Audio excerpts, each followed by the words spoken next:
Gentle people, we all know that all the Drug Wars missions, well at least half of them, are just reskinned old Trevor missions that we completed many moons ago, but what if I was to say that these weren't to save time in production, but more the fact that Dax was actually meant to be Trevor? Would you think I am crazy? Well, probably if you've seen any other video. But nevertheless, this is the only conspiracy theory I will actually acknowledge and take time out of my brain to actually accept and maybe contemplate. And the first okay reason is the one that has already been mentioned. Half the missions are just old reskinned Trevor missions that we are now doing once again, which I will just say this as a fact. If Dax was actually Trevor, then for one, the DLC would be a lot better, but for two, reusing these skins of past missions would fly under the radar for the most part, as it would be like a little Easter egg. We as our GTA Online character are doing the things Trevor did a decade ago,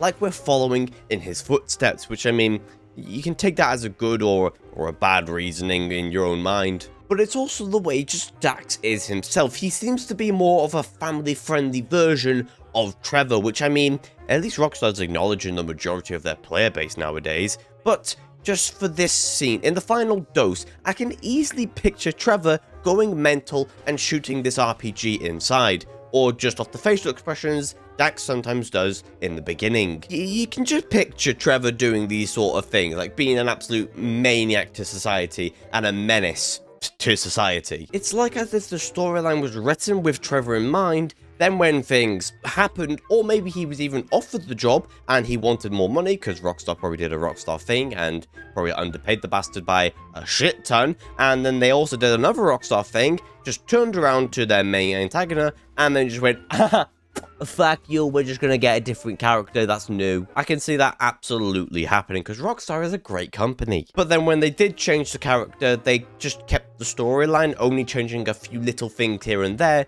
because there probably would have been some obvious pointers in like animations or just the way the character spoke that it was going to be Trevor that was meant to play the role. And if it was Trevor, there may have been some references in there about his past life, or what Ron may have said about us to him if we owned a hangar, because that has happened in the past. If you own certain properties, the characters will react in a different way. So do you think you'll bite onto this conspiracy theory and believe it as little as I do, or do you think I'm just crazy for even acknowledging this conspiracy theory? Well, you can let me know down in the comment section down below, and while you're down there, maybe subscribe, because I would love you even more if you did that. But also, maybe check out another video, maybe this one up in the top right hand corner. I have a feeling you'll probably enjoy that one, especially if you've listened to me throughout this entire video here. And if you do that, I hope you all have a fan-fucking-tastic rest of your day, and I'll see you guys in the next one.